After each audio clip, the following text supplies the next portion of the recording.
à tous, c'est Louisa, vous regardez Unlocked, l'émission qui décrypte les entreprises. Aujourd'hui, je reçois Amaury et Céline de chez RTE et on va parler de leur campagne de recrutement. Mais d'abord, comme d'habitude, on passe au Pitch Me That.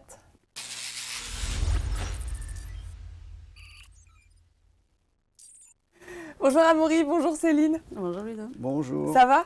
Très bien. Parfait. Bien. Alors Amaury, tu es directeur du département politique RH.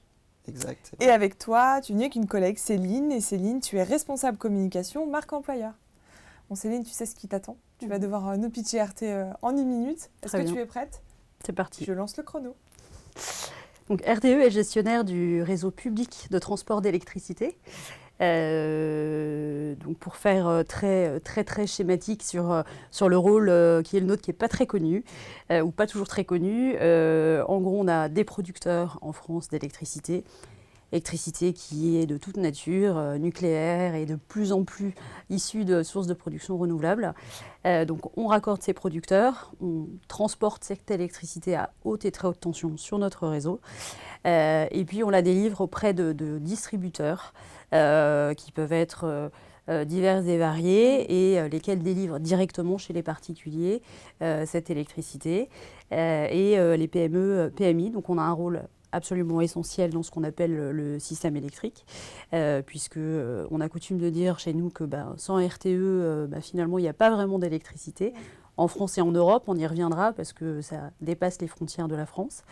RTE, c'est 8500 salariés en CDI, près de 500 alternants et 250 stagiaires. C'est 35 millions d'euros qui sont consacrés chaque année à la R&D. 160 millions d'euros investis dans le SI. Et puis c'est aussi près de 74 000 emplois que l'on permet de soutenir au travers de nos activités, que ce soit les chantiers, les travaux que l'on confie, etc. Voilà, donc globalement, RTE, c'est une entreprise qui assure une mission de service public et dont le rôle est absolument clé dans la vie quotidienne de chacun. Bon, la minute est passée, tu l'as déjà. Désolée. Mais tant pis. Vous me l'avez dit au téléphone, vous recrutez toute l'année, mais surtout pour renouveler vos compétences. Alors on va voir les profils que vous recherchez, mais surtout ce que vous proposez aux nouvelles recrues.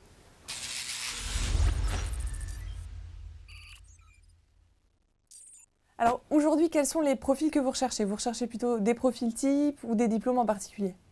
Alors en fait, comme l'a dit Céline, l'entreprise est très variée dans ses missions, ses activités.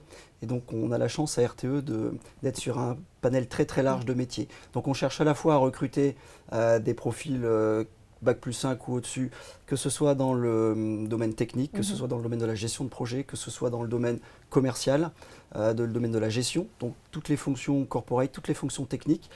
Et on a aussi un grand besoin de recruter des profils plus techniciens, donc de Bac Pro jusqu'à Bac+2, pour exercer des activités plus de terrain, plus opérationnelles, réparties partout en France. Ok. Vous m'avez dit que vous recherchez aussi des stagiaires et des alternants. Et c'est exact, en fait, on a différents leviers de recrutement et le stage, notamment le stage de fin d'études, le stage de dernière partie d'études ou l'alternance, ce sont des bons tremplins, ce sont des bons leviers pour essayer de découvrir l'entreprise et pour nous de découvrir les futurs salariés. Tu as des exemples de missions que vous pouvez confier à une nouvelle recrue? Alors, après, ça dépend des entités où les recrues sont recrutées, parce qu'on a des métiers donc très opérationnels, très techniques, très corporate. Et en fait, les nouveaux arrivants dans l'entreprise, assez vite, en fait, rentrent dans des modes de fonctionnement projet, rentrent dans des équipes projets qui vont donc travailler, que ce soit alors, dans le domaine du système d'information, dans des équipes projet SI, en lien avec les métiers opérationnels qui vont utiliser ces outils informatiques. Dans les équipes opérationnelles, on est plutôt sur le travail en équipe de terrain pour aller faire de la maintenance sur le réseau, pour aller construire les nouvelles lignes et les nouveaux postes ou les réhabiliter. Et donc on est plutôt, en termes de mission, dans des missions avec de l'autonomie, de la responsabilité, dans un fonctionnement en mode équipe. Okay. Je savais que chez nous, l'alternant ou le stagiaire qui fait des photocopies, très franchement, ça n'existe pas. Okay. C'est-à-dire qu'en général, ça répond à un vrai besoin opérationnel. Effectivement, que ce soit dans un métier technique ou beaucoup plus tertiaire, corpo, Si je prends l'exemple de la DIRCOM, voilà, c'est des gens dont on attend une vraie contribution, une vraie des réalisations. Enfin, on compte sur eux, quoi. C'est un job à part entière et en général, ils s'ennuient pas et on a des vrais très très bons retours. On participe régulièrement, pardon, à Happy Candidates et à Happy Release de Choose My Company et les résultats, voilà, on est plutôt quand même très très bons. On est plutôt plébiscité pour notre accueil de ces gens-là. Ils sont en général assez contents. Et est-ce qu'il y a des prérequis pour intégrer RTE? Des choses essentielles? En fait, il n'y a pas de prérequis particulier. Après, on a certains emplois qui nécessitent effectivement quelques mises en situation, quelques tests. Justement, j'ai demandé le process d'embauche, ça se passe comment? Voilà. Mais sinon, donc pour finir, il n'y a pas de prérequis particulier. Après, c'est vraiment l'individu, la personnalité, son envie du travail en équipe, son investissement et son engagement dans nos missions de service public, pour le coup, qui sont vraiment importantes et qui font la différence. Après, dans notre process de recrutement, on est sur des process finalement assez classiques où on a quelque part des entretiens avec le métier, avec la fonction RH, soit en direct, soit après un passage par des cabinets de recrutement. Et pour quelques emplois, comme je disais, quelques mises en situation, notamment par exemple quand on va recruter des développeurs concepteurs informatiques, ou quelques tests de mise en situation quand on va recruter par exemple des dispatchers qui sont confrontés à des situations de stress et pour lesquels il y a des besoins d'être en capacité de réaction rapide face à des aléas qu'on peut avoir sur le réseau. Au-delà de ça, on est sur des process assez classiques qui se font par le biais d'entretiens croisés avec le métier et la fonction RH. Aujourd'hui, il y a combien de postes qui sont ouverts? Vous avez dit à peu près 400, c'est ça? Voilà, on devrait être cette année presque à 400 recrutements, quasiment exclusivement en CDI. Enfin, c'est important, c'est qu'on est dans une entreprise en termes de qualité de vie au travail, en termes de perspectives qui fait majoritairement, très très majoritairement, ces recrutements en CDI. Avant de parler des perspectives d'évolution, la moyenne d'âge, vous m'avez dit tout à l'heure, elle est de 42 ans dans l'entreprise et elle se rajeunit. Elle se rajeunit. Pour les perspectives d'évolution, vous m'avez dit sur des parcours sur mesure où on peut changer de métier, c'est ça, au cours de sa carrière? Absolument. On a cette particularité dans l'entreprise de vraiment miser sur ceux qui nous rejoignent. Donc tout au long de la carrière, on a des parcours professionnels qui permettent de changer de métier parce qu'en fait, nos métiers, pour certains, sont assez spécifiques et font l'objet de formations en interne. Pour vous illustrer ce que je raconte, en moyenne, nos salariés font une 50aine d'heures de formation en moyenne par personne et par an, parce que justement, on les accompagne tout au long de leur carrière sur des parcours transverses pour qu'ils restent motivés, épanouis. Et profiter finalement de cette culture d'entreprise et de ces compétences qu'on acquiert au fil de l'expérience. Il y a des dispositifs un peu nouveaux aussi qui se mettent en place, qui viennent nourrir ces parcours-là, parce que c'est toujours intéressant. Je pense à l'entrepreneuriat qu'on est en train de développer en interne, qui permet de développer, de sortir, entre guillemets, d'une certaine manière, un peu de ces missions traditionnelles pour... au sein de l'entreprise, en toute sécurité, pouvoir développer un projet, avoir une démarche d'innovation assez intéressante. L'essaimage qui permet de sortir de l'entreprise, de tenter une expérience finalement à l'extérieur et puis d'y revenir parce que pour diverses raisons. Donc ça vient aussi nourrir bien sûr les parcours. Amaury, moi, me semble être un bon exemple de la diversité des parcours chez RTE pour le coup. Il a fait, je ne sais plus combien de métiers. J'ai dû faire 6 ou 7 métiers différents dans 6 ou 7 lieux de travail différents. Il n'est pas très très vieux, n'est-ce pas? Donc oui, c'est un bon exemple. Mais voilà, et donc on développe aussi de plus en plus des relations avec nos filiales, parce qu'on a des filiales, on est un groupe, pour travailler notamment à l'international, même si ça reste pour l'instant assez marginal. Et on a des gestionnaires de réseaux de transport européens avec lesquels on est interconnecté par nos liaisons transfrontalières. Et on développe aussi les périodes qu'on appelle Erasmus en interne, pour justement aller faire des périodes de quelques mois dans des gestionnaires de réseaux de transport européens avec lesquels on travaille au quotidien pour gérer les équilibres entre le besoin d'électricité et puis la production d'électricité. Ce qui fait qu'on a vraiment des parcours à la fois variés sur la durée, mais avec des dispositifs sur mesure qui permettent à chacun de trouver en tout cas les leviers d'épanouissement professionnel. Et en plus, vous m'avez dit qu'être opérationnel, c'est très important. Pourquoi c'est très important de l'être? Être opérationnel au sens où, bien évidemment, on ne demandera jamais, et comme dans toutes les entreprises, à quelqu'un de tout connaître de RTE, de tout savoir bien et parfaitement tout faire. Mais c'est vrai qu'on recherche quand même généralement des personnalités qui, en tout cas, assez rapidement, sont en capacité d'apporter des réponses concrètes et de contribuer, ce que je disais tout à l'heure, aux missions de l'équipe. Mais ça, on l'accompagne aussi, ce que disait Amaury, c'est-à-dire que parfois ça nécessite une formation plus ou moins longue, et ben on forme les gens, et s'il y a un besoin particulier parce que problématique effectivement trop complexe, tout ne s'apprend pas à l'école. Ça, je pense que les étudiants qui nous regardent le savent très très bien. Et ben l'idée, c'est justement de pouvoir assez vite monter en compétence sur le besoin, et en général, oui, les gens entrent et mettent les mains dans le cambouis, si je puis dire, de manière assez rapide. Okay. Bon, on va passer à l'instant étudiant, et on va prendre tout de suite les questions qui nous ont envoyées sur notre Instagram.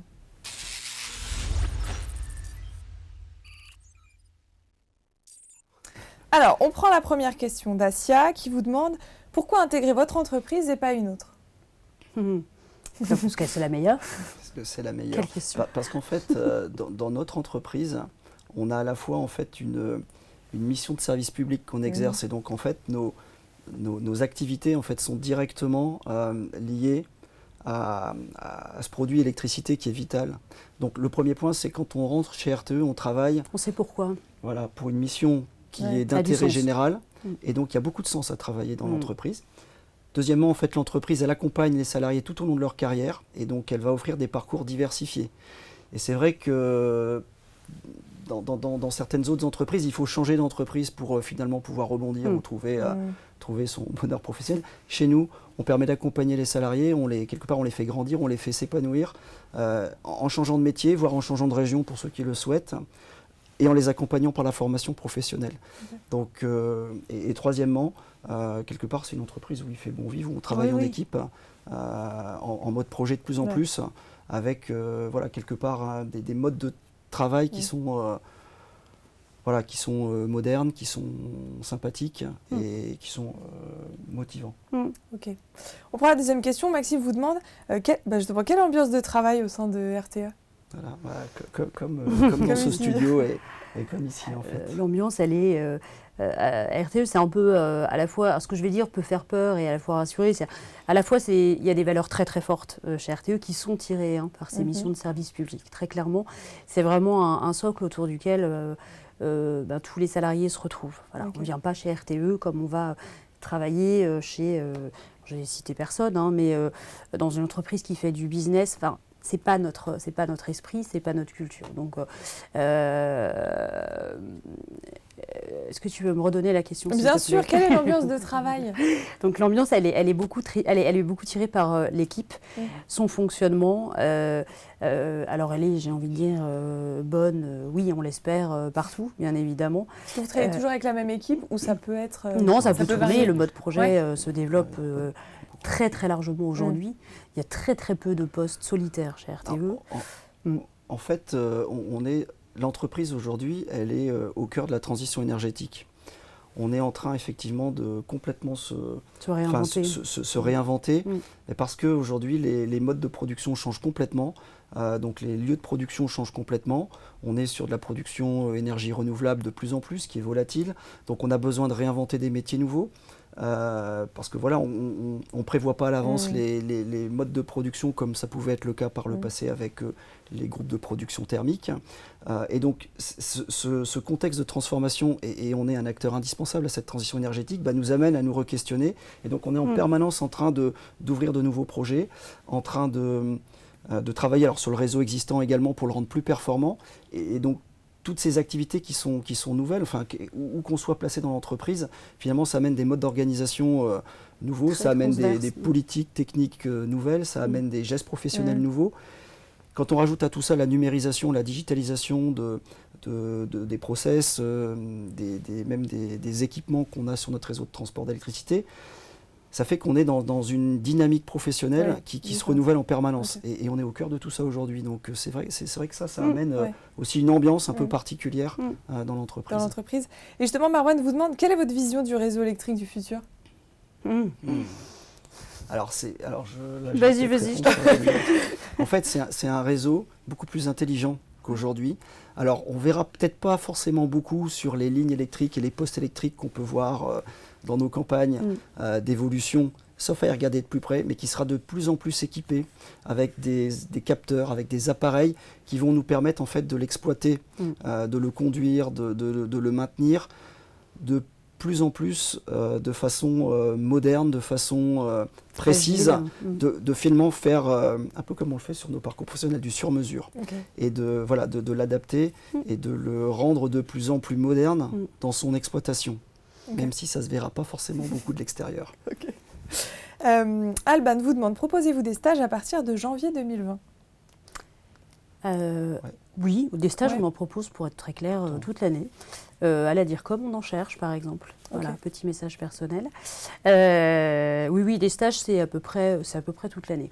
Autant l'alternance, la campagne, elle commence plutôt début d'année jusqu'à mai-juin, pour un démarrage en septembre, plus classiquement, mais les stages, c'est toute l'année. Et moi, j'invite vraiment tous les étudiants qui nous regardent, et notamment ceux qui ont des stages de fin d'études à chercher, de regarder, de s'intéresser, d'être curieux sur ce qu'est RTE, sur ce que sont ces missions. On a un site internet là, qui permet de découvrir l'entreprise. Encore une fois, je l'ai dit tout à l'heure, c'est une façon aussi pour nous d'identifier finalement peut-être des futurs salariés. Et on a des sujets de stage très très intéressants, tout métier, tout domaine, toute région confondue. Bon, justement, maintenant, en tant qu'expert, j'imagine que vous avez des bons conseils à leur donner pour qu'ils puissent réussir leur entretien. Alors, on va creuser tout ça.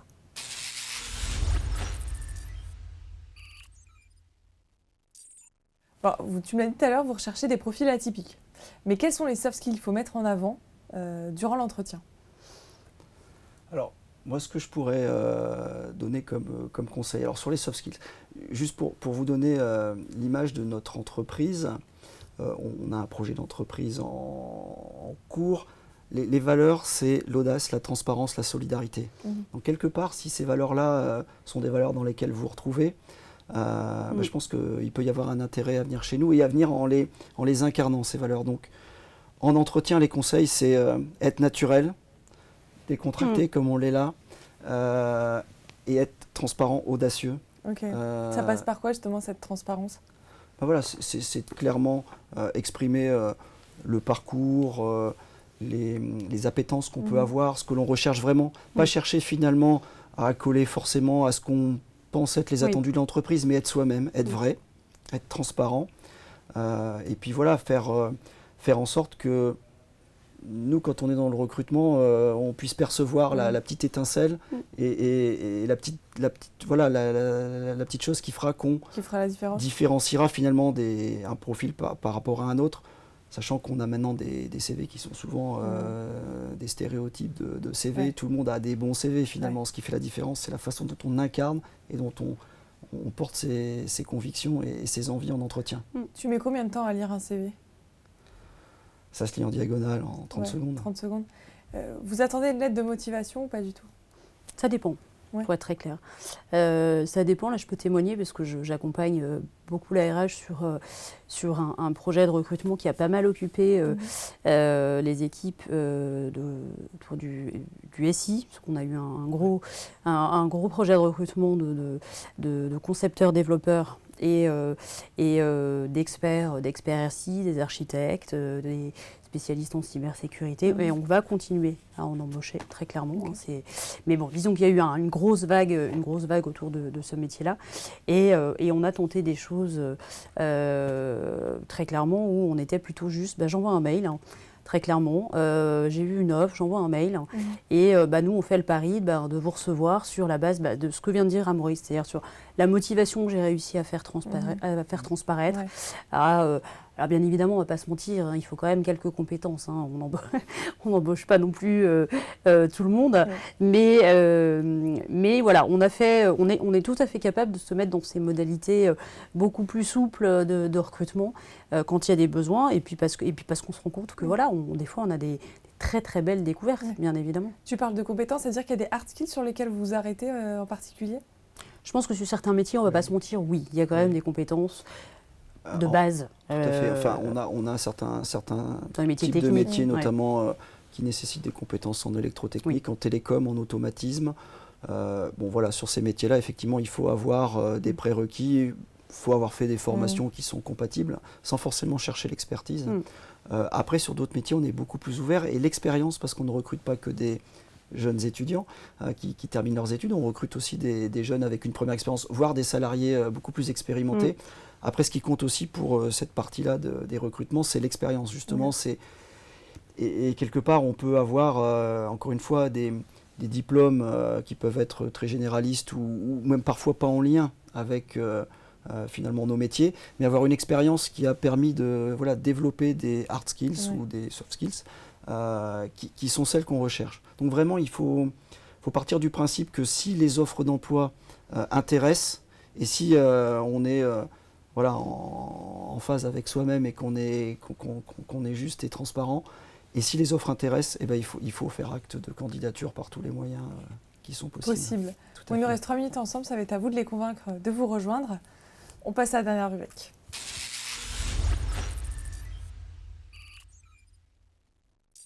Bon, apparemment, Céline Amaury t'a désigné, c'est toi qui vas commencer. C'est moi qui vais commencer. Pourquoi est-ce qu'ils doivent vous rejoindre? Alors je vais commencer, puis je voudrais surtout évoquer le fait que pour toutes les raisons qu'on vient d'évoquer, c'est-à-dire les transformations qu'on connaît, importantes à la fois de notre écosystème, mais RTE, l'entreprise elle-même, elle se transforme énormément. Nous, on a jugé que c'était le bon moment de lancer une nouvelle marque employeur qui va être activée d'ici la fin de l'année. Donc on va nous retrouver très bientôt, notamment sur les réseaux sociaux. Cette marque employeur, elle dit bien sûr ce qu'on est, parce qu'on a besoin régulièrement de pouvoir expliquer, faire preuve de pédagogie sur ce qu'on est, parce qu'on n'a pas la notoriété de certaines entreprises malheureusement, bien qu'on offre des perspectives et des missions vraiment intéressantes. Et donc j'espère que cette marque employeur de tout cœur, parce qu'on y a mis beaucoup de cœur, qui parle de nos métiers, qui montre qui on est, qui montre les gens qui sont derrière les missions de RTE, elle séduira et elle donnera envie aux talents qu'on recherche de nous rejoindre. Amaury, le mot de la fin. Et le mot de la fin pour vous convaincre, l'énergie électrique, c'est une énergie vitale. On va de plus en plus en avoir besoin. Demain, on parle du véhicule électrique de façon sporadique aujourd'hui. Demain, c'est quelque chose qui va se développer. Si vous croyez quelque part dans la transition énergétique, dans le besoin de développer des énergies renouvelables, alors forcément il faudra un réseau de transport pour pouvoir gérer les équilibres entre les zones où on va produire et les zones où on va consommer. Et on a tout à inventer justement pour réussir cette transition énergétique. Donc si vous venez chez nous, d'une part vous ne vous ennuierez pas, et d'autre part vous contribuerez à construire le monde de demain. Parfait, écoutez, chez vous, si ils vous ont convaincu, vous pouvez postuler sur rterecrute.com ou sur jobteaser.com. Merci à tous les deux d'avoir été là durant ce live et d'avoir donné tous ces bons conseils. Et chez vous, comme d'habitude, je vous donne rendez-vous très vite pour un nouveau live.